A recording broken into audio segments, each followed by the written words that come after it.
All right. And let's take a look at the video on YouTube. Looks like we are just about to be live. Let's go ahead and mute that.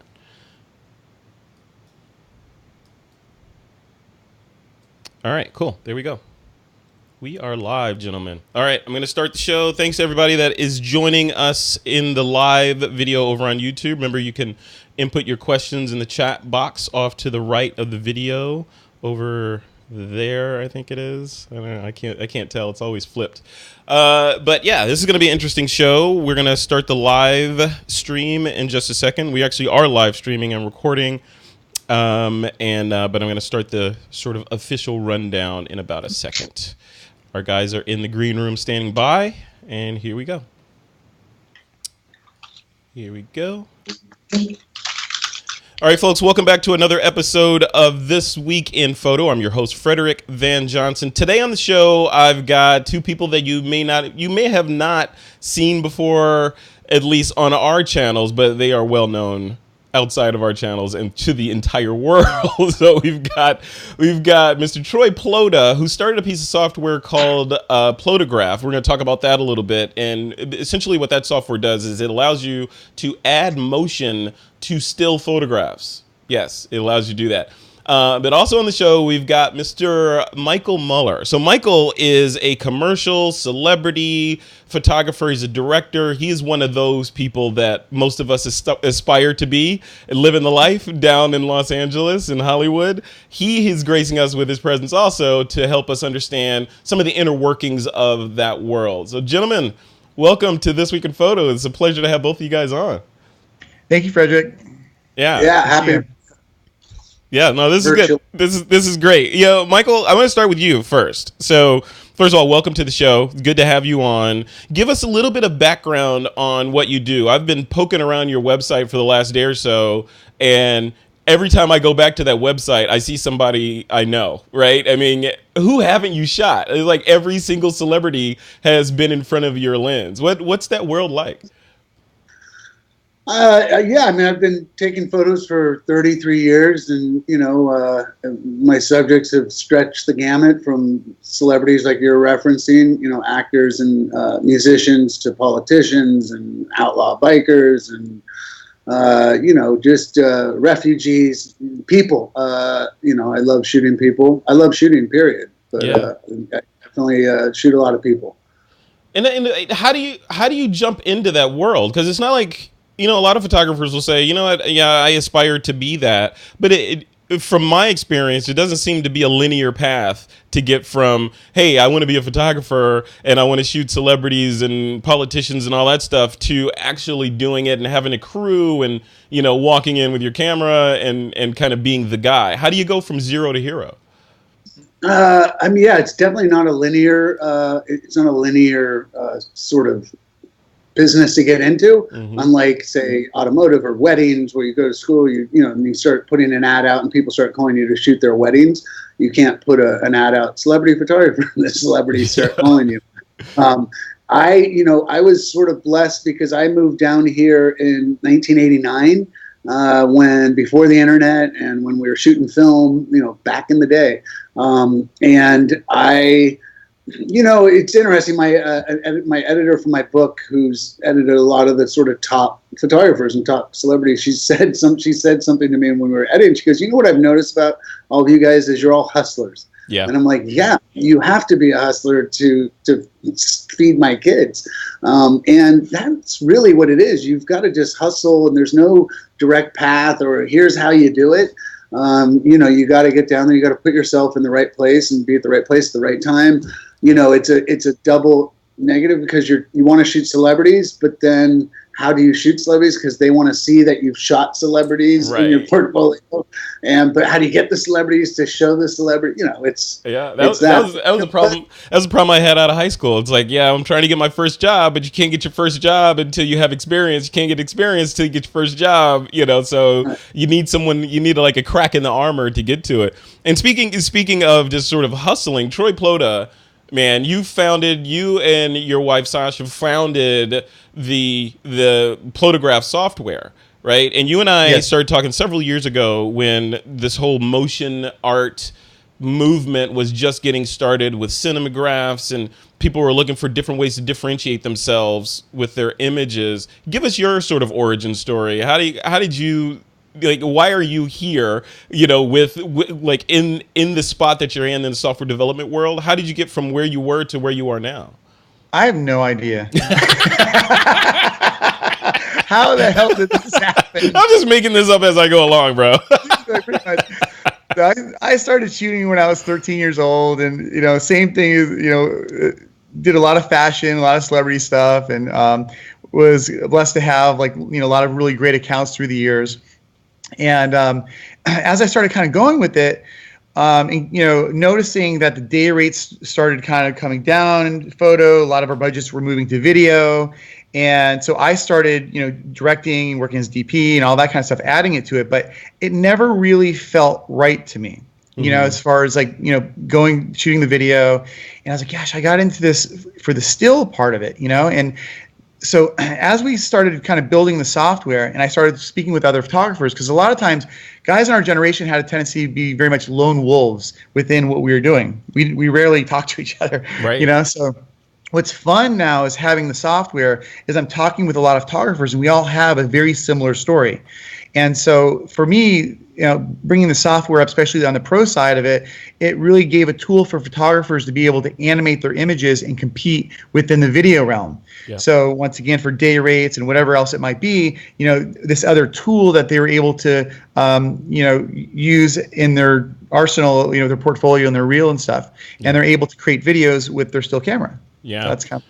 Yeah, and that part of the reason why I titled this episode "The Art of Getting Noticed" is because of that sort of we see this constant sort of ebb and flow, kind of like the tide coming in, going out with Instagram photos, which are a lot of them are awesome, and they're sort of raising the bar. But like on that movie, The Incredibles, when everyone is super, no one is super, right? So how do you take a world of pretty good photography and then stick yourself above that? Mike, I want to throw it to you first. Like for the amateur, the advanced amateur, and the pro photographers that are watching this, and they want to aspire to sort of break into an industry like that, when there is so much acceptable, I don't want to say good, but there's so much acceptable photography out there. How do you differentiate yourself? How do you make yourself better than they are?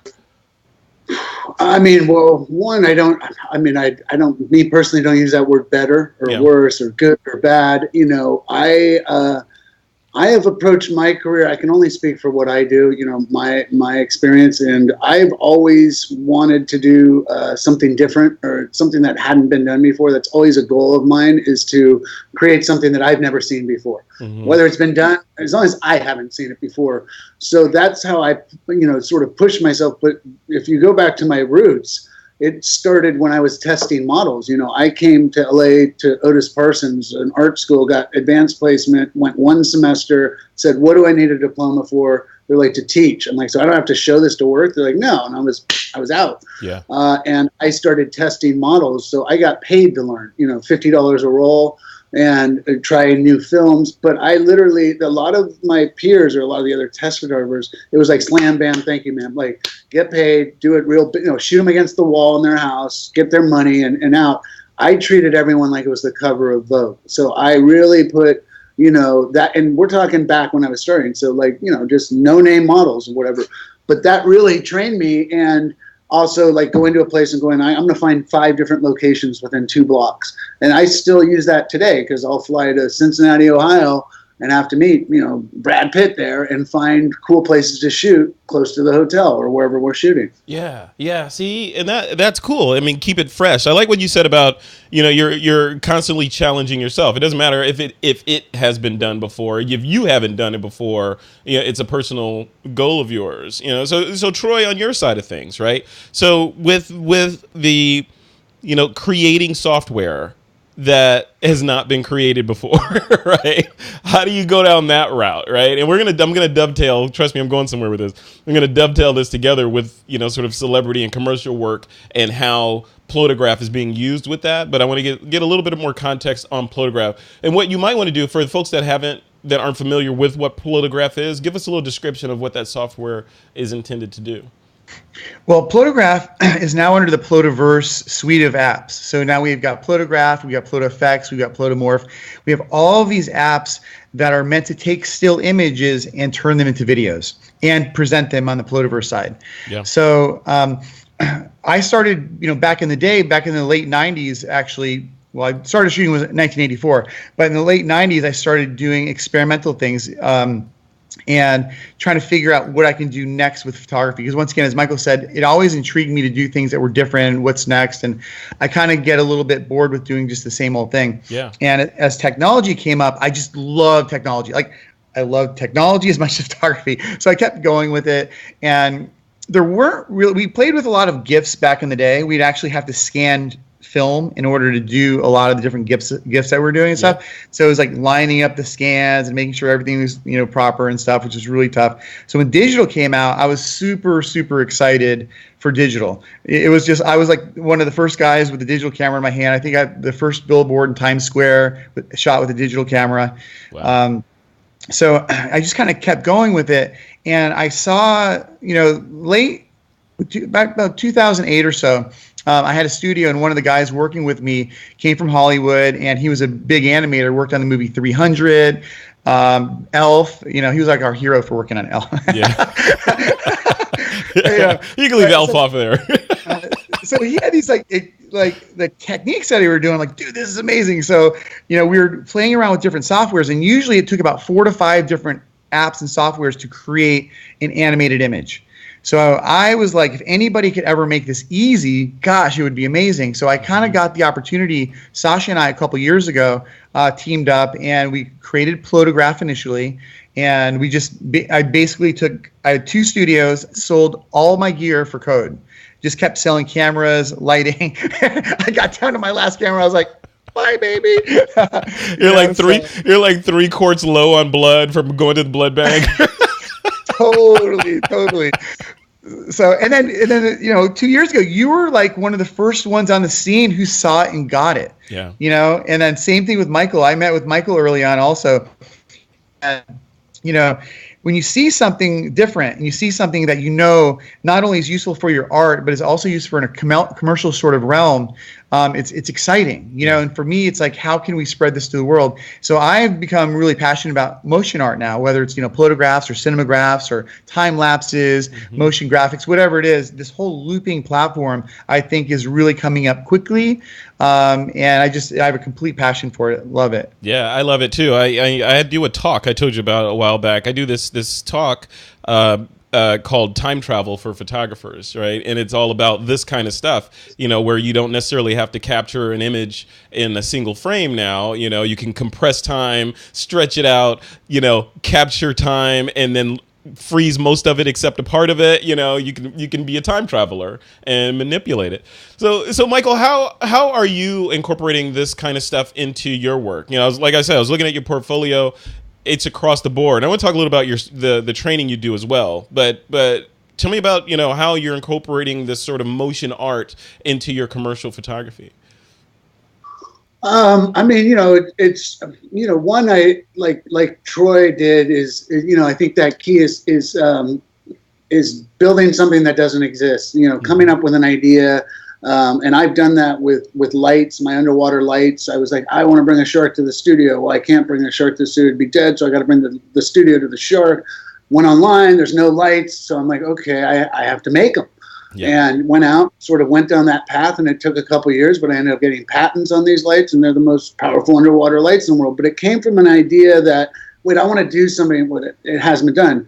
And enter VR. Well, to stay with Troy's, when we first talked a couple of years back, and he showed me the technology, I had been using GIFs. They're super cool. Not a lot, but I really tried to stay true to still photography. I directed a little bit, but I was like, I want to just do photography and be one of the best in my generation.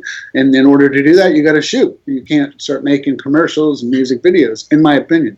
Yeah. So when he called me, I remember he said, oh, you got to use my software. You'll get triple the likes on Instagram. And I was like, yeah, And then I made a couple things and I posted them, and sure enough, got like triple the likes. I was like, wow, you really get, this really works. And in this day and age, you just talked about it earlier. How do you separate yourself from other, your peers? How do you rise above? How do you become the cream that rises to the top? Yep. Well, one is, thank you, Angel, is That's awesome. doing things, doing creative things. And then the other things is, I think, using technology. And we are blessed to be in this period of time where these new technologies are hitting us every couple months. There's something new. And so I've used that. I mean, clients freak out because they still don't understand why. I'm like, no, I can do that to a still photo. I can move it. Well, so you need a video camera? You shoot on a red? No. It's a photo. I'm making the photo move. They got to wrap their head around it. But I did a job with Aston Martin. Shot the photo at 4 a.m. Posted at 9 a.m. with using Troy software, and they got the biggest Facebook analytics activity out of any post Aston Martin's ever done. That's crazy. Which is super cool. So, doing things, using technologies. VR is something I entered 2 years ago. I am putting my chips on that as far as, I think it's going to be really big soon. Mm-hmm. It's not here yet. It's coming. Yeah. And it was like in 15 again, picking up the camera for the first time, learning how to work it, learning, one of the things I tell all your viewers is just to remain teachable. Like, don't ever think you know it all. And if you do, you're in the wrong, because that's just when you become sterile and your work goes, be teachable. There's always something new to learn. And I've been shooting for 33 years and I'm still learning about photography. Yeah. I feel like I know this little, and especially about technology. My daughters usually, Troy can attest to the crash totally. Test. Yeah, I love that's that. Awesome. I'm busy taking pictures. Yeah, and that's the way I like it. I don't have time to learn a bunch of new stuff, so I really pick and choose. But, that's a good point. I want to have both of you guys chime in on this, and that's the. And I ask this a lot of times to a lot of the guests that come on, and that's how do you manage the inflow of all these different opportunities for you to post on? I know some photographers, like say Trey Radcliffe, like he's ubiquitous. Some new platform pops up tomorrow, he's got his name on there and he's working it, right? And then there's some people are like, I ain't got time for all that. Twitter, maybe Instagram, and I've given up on Facebook. If you can't get me there, then don't get me. Like, where do you guys fall on it? Troy, where do you fall in this? Because you're building a community as well, right? Okay, so this is a great subject. So a couple years ago, I had to decide, because we have a very small team, family owned for the most part. There's a few of us, and do I put my eggs in the basket of Facebook or go to Instagram? And I'd barely been on Instagram, so I knew that it'd be a younger crowd for us, so I chose Instagram, and just was the best decision we ever did initially. For like the first year. I was just literally like 15 hours a day, Instagram, and we built up our community really good. And then in December, January, when they changed their algorithm, now you won't really find me blessing Instagram so much. Really? No, it's changed so much. It's like, I did a live video a little while ago. Usually like a year ago, we get 800 to 1,000 people on our live videos. And I think I had 200 or something like that. It's just, we're just being blocked, especially if you have a business account. This is just on my side, business wise. It's just the way that the algorithm is set is really kind of goes against, a lot of our customers and a lot of the people who sign up, to follow us don't see our posts. Yeah. So, and this is Instagram. This is Instagram, which is Facebook, but that's so then where is the Plota party at then? Right. Plotaverse. Well, that's why we formed our own social platform, and we have adaptive streaming coming in a few weeks. So we're going to have our own stories there. And then right now it's 100% motion art. So we have this community that we're building of motion artists, of photographers who really love to have their stuff animated. And just, there's a lot of animators now who are creating careers out of animating photos. So it's really fun. And that's mainly where I am now. I wish I could say, if it was even 7 months ago, I'd be like Instagram all the way, but I can't say that anymore, unfortunately. Interesting. Yeah, and I don't know where else to go. We are actually utterly confused and don't even know what to do. Actually, because we feel like we're blocked. You go Facebook, it's total pay to play, but even when you pay, you're not getting the engagement. I'm not sure what's on your side, but we got to the point to where in January, like, oh my gosh, what do? We felt like we were on Main Street, because we just got the hits that we would get, the comments, the love, the attention, and then now we feel like we're like 3 streets back off of Main Street, trying to get attention. Oh, jeez, wow. See, and that's part of the frustrating part about this. And Michael, I want to understand how you manage this. I would imagine you have people helping you to get through this, but how do you manage what platforms you're going to post on? Because first and foremost, you're a photographer, I would assume, right? And being prolific on social media, probably not your first at the top of your whiteboard list. So how do you manage this from a working pro standpoint? Well, I mean, I've never been on Facebook in my life. What? That's awesome. Never. That's a badge of honor. How about this? To top it, when they were trying to buy Instagram and they wouldn't sell, Facebook flew me up there for a week, and I helped them design like 120 of the filters, that are at the bottom of Instagram, because they were going to make their own. And then I came back and I was up there. I'm like, you guys, they're like, do you do a Facebook? I'm like, I've never been on Facebook. That's fine. Zuckerberg was sitting like 5 seats away, and they were like, we'll build you one. I'm like, yeah, anyways. I'd never been on Twitter, never did anything. Instagram, I was like, oh, this is up my alley. It's photos. I can post this, and that's the only social media I do. I do have a social media team that is, when I launched my VR film, that would sort of tied Facebook and Instagram. They run that, and I think it self-populates. But I'll mention, because it's been interesting from where I sit, talking to the big marketing and ad agencies and clients. Instagram came along, and all these photographers sort of came out of nowhere, right? Really blew up. They've got 4 million followers. I've never heard of most of them, Yeah. And then you look at like Annie Leibovitz has 100,000 followers, or these, icons of photography. It's a new generation and what have you. But I did watch these clients start using these Instagram stars, right? And what happened was there was like a 2-year period where they sort of went over there and explored, and then they all came back. And maybe not all of them, but they came back because when you're on Instagram, you're only posting your best stuff. Like you said, everything's, top tier. Yep. Well, difference between, I think, someone like myself or someone that's been shooting for 33 years is that I can create an iconic photo over and over and over again, right? And I can deal with 60 people on a set, and art directors and talent and stylists and everyone coming at me because I have the experience.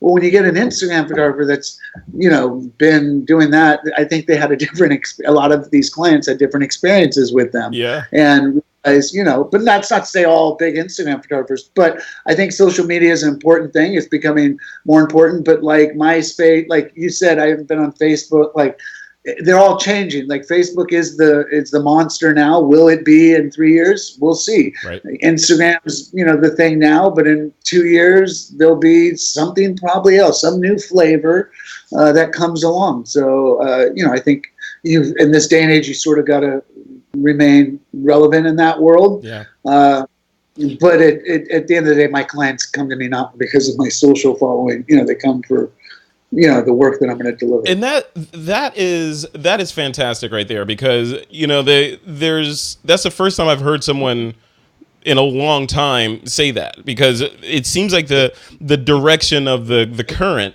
is going towards, I got to build up a giant following, and therefore the bait on my hook will be much more tasty to an advertiser. So I can say, yeah, I'm a photographer that has 500,000 followers, and yes, my work is good, instead of the reverse where, yes, my work is amazing, and by the way, I have some social media followers.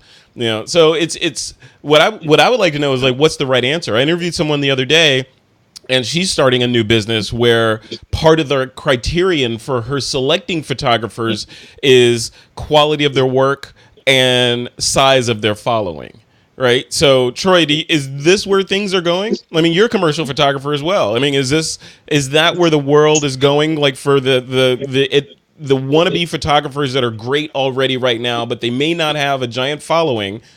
Part of exercising their f-stop and shutter speeds, should it be also you need to expend a third of your time to building a giant social media presence? What do you think? No, I think the answer is no. It's somewhat of a trick because if you because I just spent probably a year of my life on Instagram, and the only way I could possibly have done that is because I have a tech company and I'm on the computer all the time and I'm not really out and about like I've been for so long. So I was able to do that. But photographers, it's like, especially if you're shooting people or locations and stuff, it's hard to be consistent, and where the realm that Michael's playing in and stuff, if you're looking to go to that higher echelon, it's all about how good you are. Mm-hmm. And I think what happens with Instagram, people who put a lot of effort into Instagram is a lot of times even the images are just very low quality. They're not actually having to show their work big. And that's something that I talk about with my assistants and people who come in. I said, listen, be prepared, show.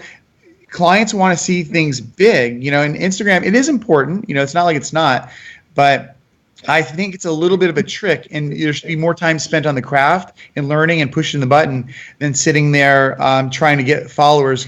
Because the way that the algorithms have changed also, if somebody's been in the game for 5 years, there's no way to catch them. I mean, of course there's a way, but the way that the algorithms are set up, it was just different back then. It was easier to get the followers and kind of get your foot in the door. But now the way that things are now, it's just tougher. So put the effort into really, honing your craft and becoming a really great photographer. Of course, it is good to have a good social presence, but don't put all your eggs in that basket. But it's interesting. So, I titled this episode "The Art of Getting Noticed," and Michael, I want to throw it back in your court. Back in the day, getting noticed meant, like you were saying, grunt work, pounding the pavement, going out with your book, knocking on doors, saying, "Look at this," that kind of thing. What's the art of getting noticed today in down in Hollywood and in similar cities? I mean, I think you still need to do that, pounding the pavement. You've got to pay your dues. You got to work. Mm-hmm. There's no easy way of getting to the top. And I'll tell you, people that get to the top quick don't stay at the top. Yeah. Look, and that goes for music, acting. People that get too much success too fast usually burn out. They do not last. Yeah. It's a marathon. It's an ultra marathon. It's like one of those 10 marathons in a row, to be in the game 33 years and keep, I work harder probably now than I did when I was in my 20s. Mm-hmm. You're loving it, really, right? Yeah, I mean, it's part of it. There's more photographers today than there ever has been. Everyone with a phone is a photographer, right? Yeah. So that's also why I'm looking at VR and these other things, because that's how many times you get to be at the birth of a new medium. I mean, that for me was talk about that, Michael, a lot, because I'm interested in that as well. So I'm going to put on my propeller hat and spin it and talk about VR. Right? So virtual reality, it means different things to different people, right? So it could be, if you say VR, it could mean, I got to put on a helmet and the glasses and I'm in a new world, which is a virtual world. Or it could mean 360 video that's immersive. When you say VR, what do you refer to? VR is putting on a headset with 360 video or CGI. I mean, whatever, but you're immersing yourself in a world. Sitting at a computer scrolling your mouse is not VR. Mm-hmm. That's 360 video that you can scroll around, but there is a difference. 360 video that you put in a headset, and we got some CNN kicking off. Yeah, you want to stay away from that. That'll depress you. Oh yeah. There's within the VR world, virtual means virtual. It's built. It's CG versus 360 video, which is what I do primarily, or what I've done to this point, which is going out and shooting it with multiple cameras that are shooting in every direction, making 13 different 13 frames and stitching them together to make you right there. Yeah, that's crazy. That is crazy. I remember, you remember back in the day when before this whole virtual immersive 360 video thing came back, it was here as QuickTime VR. You remember that? So way back in the day, Apple had QuickTime VR where you could shoot video and look around in 360, and now it's back. And I think it was too early back then because phones weren't here and all that stuff. And now we have these devices. It's still really early though. It's the Wild West. It's literally, I mean, OGs have been doing it 4 years. Okay, I've been doing it too. But like, it's a small little world of us. We're all blazing new trails because there's no trails that exist. You're for the most part discovering new technologies. You're making new cameras. You're doing stuff that hasn't been shot before. So it's a pretty exciting place to be. Well, and Michael, from a client, from a saleability standpoint, right? So you have clients, your billable hours and all that stuff. These kind of new technologies with VR, with plotagraphs and motion art. How do they fit in? Do you tack them on as like, you know what? I know you want this campaign, but I'm going to give you a little something extra to wet your whistle, or is it part of it where you're going to get these photographs, you're going to get motion, you're going to get VR? How do you break it out? I mean, usually like with the Plotagraphs, it was, a bonus. Like you said, I'm going to deliver. They hired me to shoot a campaign and then let me do this for you. Let me, because they don't understand it yet. What do you mean I'm going to pay for a gift? Mm-hmm. Some clients do, and they understand you're going to build them certain things. So every job's different. Every client's different. What you're usually, though, giving is that, I mean, with the VR, I'm definitely showing every client. Like I went and spoke to Mazda's advertising arm last week. I'm going next week to another big automotive, but I went in and showed 30 people their VR, most of which had never seen VR. And blew their minds, and then started talking about how they could use this technology with like their campaign that's running right now or future campaigns. Wow. Yeah. So would you suggest that people that are jumping in, that they add VR to their toolbox or Plotagraph type technology to their toolbox, along with photography? Do you want a truthful answer, or do you want whichever one you want to give? Doing what you're doing, because I do not want any more competition than I need. So just stick with photography. We'll leave the VR to us pros. Don't worry, it's way too hard. You don't even want to try. You're gonna get disturbed. This whole photography thing's a fad anyway, right? No one's listening. No one's watching it. I mean, look, that's what I tell people. There's millions of photographers now, whatever, tens of thousands of us, right? How many VR directors are there? Right. It's a blank canvas. It's empty canvas. It's new technology. It's fun, for me. So I mean, I would tell your listeners to go do whatever, floats their boat. Yeah, no, I love it. Troy Plota, what about you? You want to give some advice to the photographers that are listening and watching this, and they're searching for ways to get noticed and to, rise above the waterline. What are some top line pieces of advice you give them? Okay, so I talk about this all the time. So right now, the art of getting noticed is the name of this episode. Yeah. So I think the theme that we've talked about, and you have, those of us who've been in this industry for over 30 years and a long, long time, we have, a different sort of realm that we're working with. And I think the trend that we're talking about is really to do something different. Honestly, it's got to be stills. The day rates on as a still photographer, there's a zillion still photographers now. It's just somewhat of a lost, commodity sort of thing. I'm getting a little bit of feedback in my ears here. Sorry. Yeah, guys. I think Michael, can you turn your volume down just a little bit? I think we're getting a little bit of feedback from you. There you go. Cool. Okay, cool. Yeah, thanks, guys. So it's just, what can you do to stand out, to be different? And what Michael's saying is so true. Is you go into these agencies and you've been doing something for a couple years, whether it's VR or photo animation or motion art, and the agencies at the top still don't quite know. It's funny. They're actually behind the curve a little bit. So they're looking to us to show them. Mm-hmm. So if you're looking to get noticed, do something different. Like, as far as within the photography industry, whether it's photogrammetry, whether it's VR, whether it's Plotagraph, or something that you could do to kind of set yourself apart. And to be really honest with you guys, if you look at the stats, if you deliver a video in some way, if you have some kind of motion art or some kind of something that's not just stationary, it's going to get more attention. So especially for the younger generation. So now, we have kids now coming up in Generation Z, and we see we're out of letters, exactly.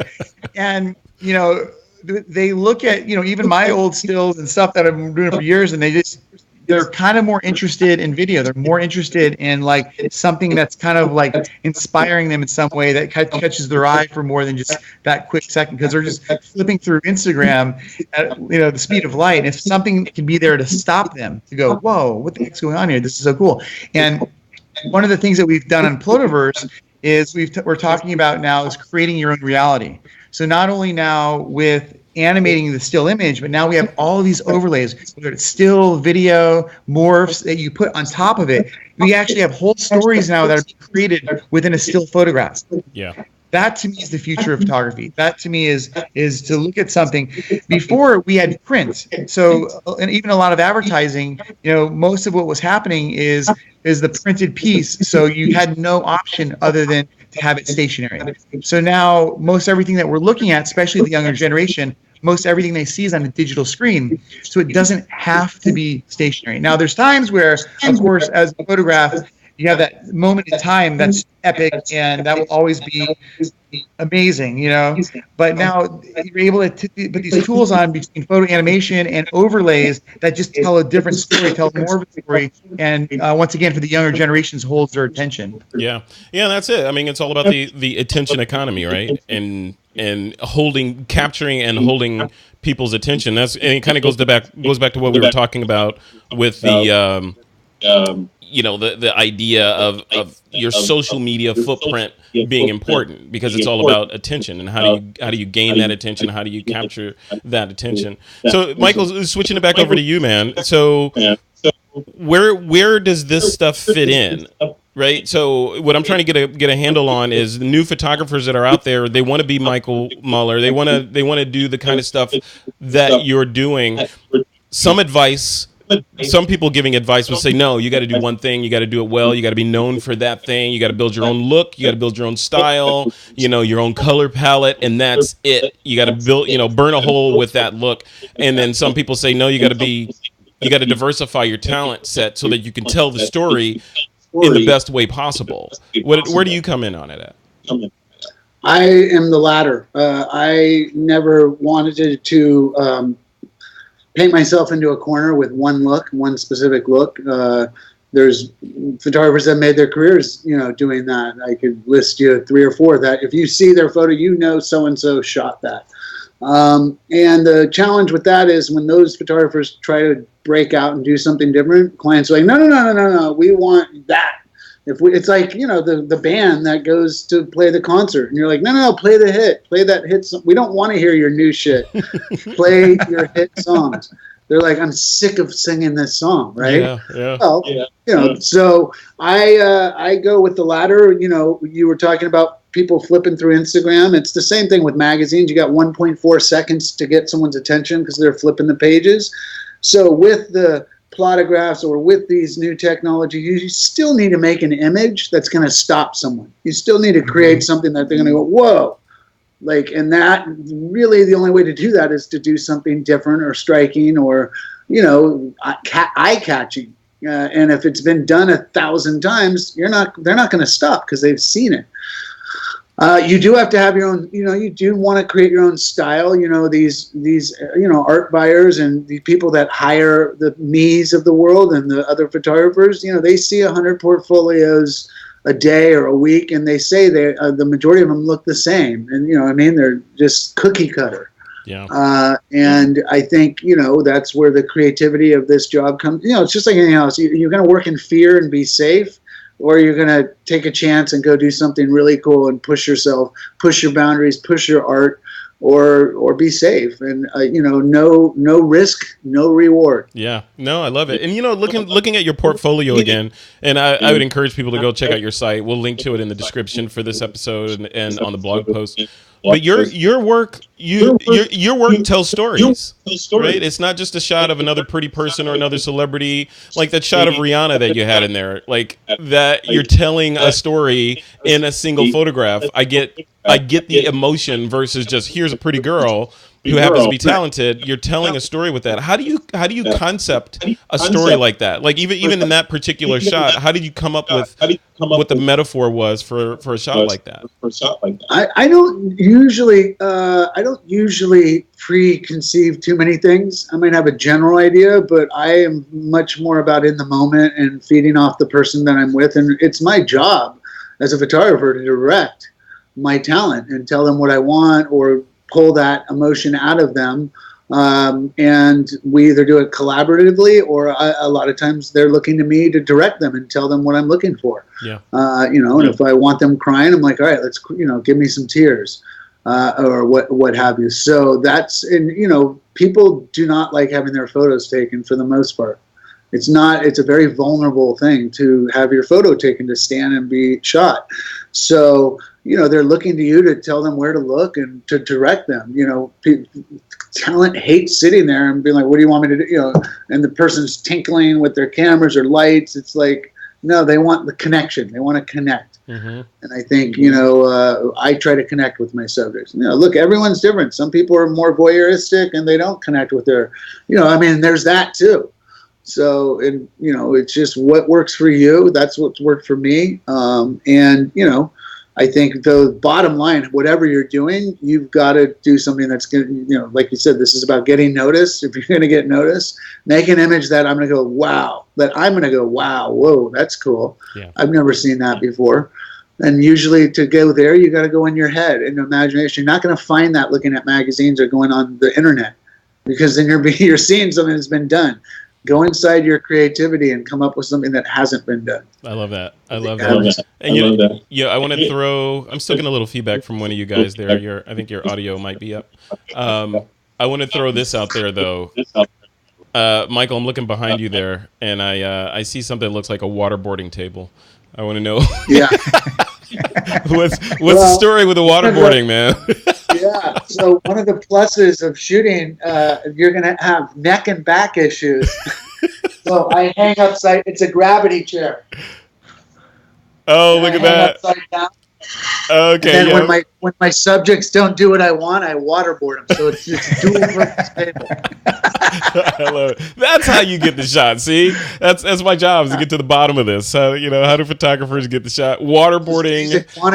Those days at Quantico paid off. They did teach me a couple things. Yeah, no, that's like a gravity chair. For folks that are listening and not watching the video, watch the video and you'll see Michael Muller's. Yeah, I'm doing my interview from an S&M den here in Los Angeles. Yeah. Hey, we all know about LA, man. You don't have to tell us. We know what goes on down there, or maybe we don't know what's going on.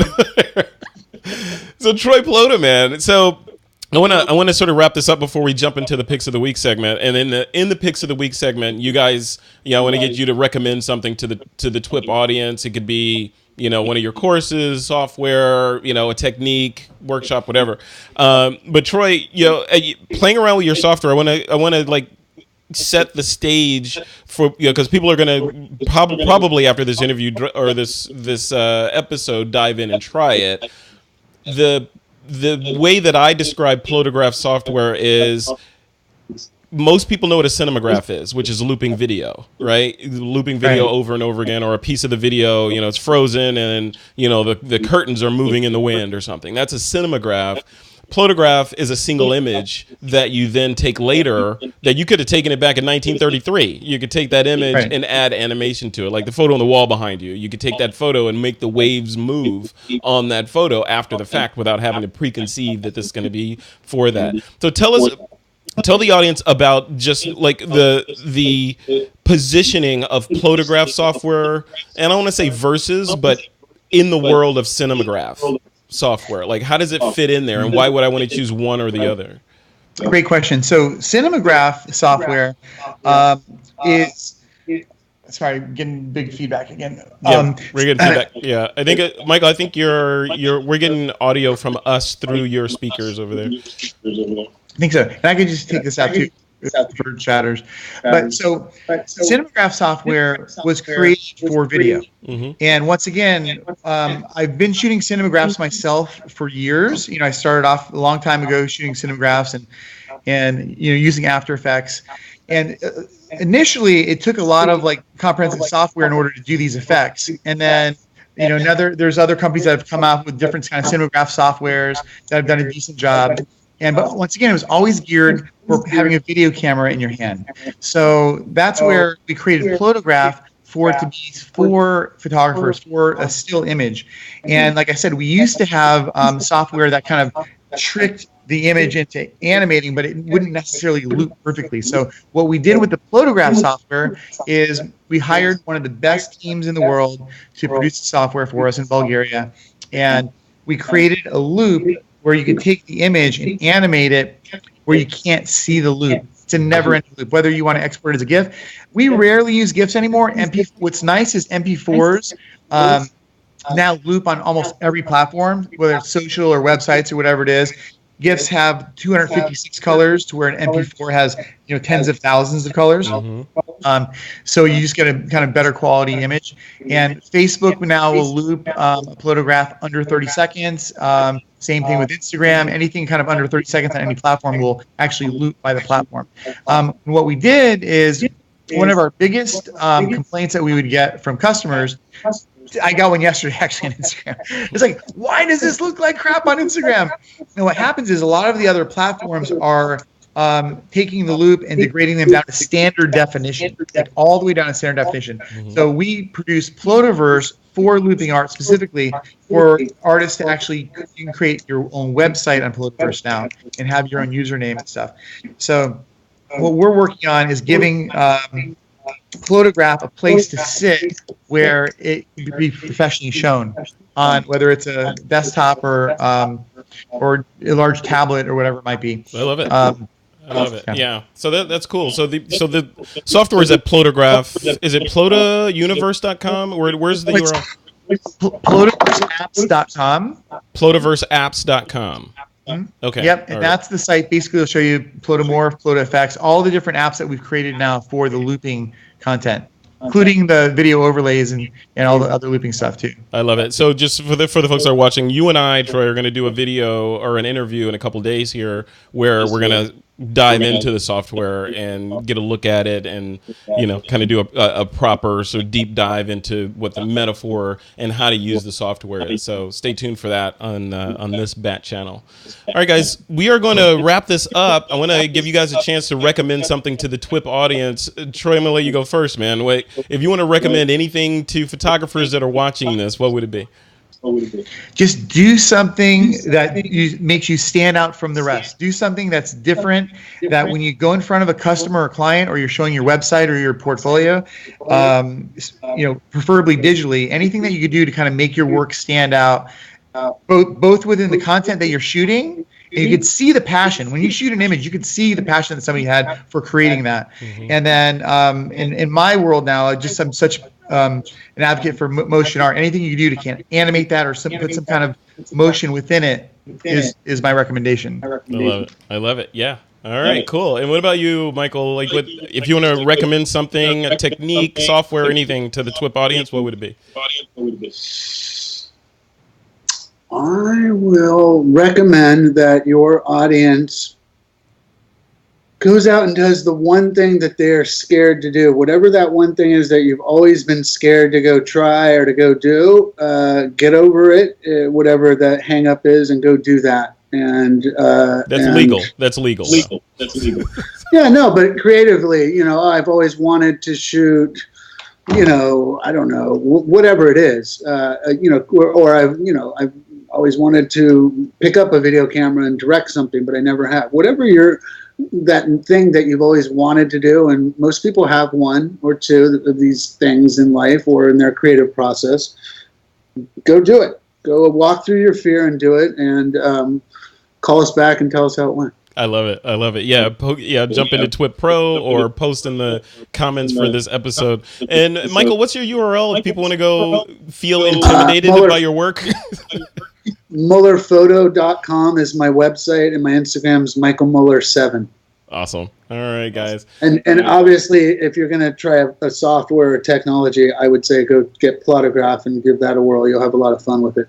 No, absolutely. And are you still doing your courses? I saw on your website that you have a sort of a training workshop. Yeah. Well, we are working on that. I had partners. Anytime you have partners, that's why I love being a photographer. It's me and myself. So we had some changes in the sort of ownership, and it is something that I really want to continue doing. So I'm working with the remaining partners and figuring that out, and getting ready to put a new website out, which is fun. It actually has a lot of motion componentry to it. Speaking of motion, so that'll drop in a couple little ways. And my VR, we're in talks with distribution right now, and that'll be out soon. Been screening at all the film festivals. Love it. Love it. Well, cool. Well, gentlemen, thank you both for coming on. It's been a fantastic chat. We got Troy. I know you think you're off the hook, but there's one question that came in for you from Stephen Sharp. Stephen wants to know, could Troy give an example of where Plotagraph software was used when it created a unique differentiated photo loop for a client? Oh gosh, where do I even begin? Like a million. Just go to the site. You'll see a million, right? Yeah, we were doing work for Coca-Cola, and Ariana Grande just posted a Plotagraph a couple days ago. I've heard of her. And actually, what I like to actually bring up is there was a photographer actually that we were talking to. We're like, come on, man, animate your stuff. It took a few months for him to kind of come along. And the first image that he posted, the first Plotagraph that he posted on Instagram, within 5 minutes, he booked a job shooting a resort in the Keys. Wow.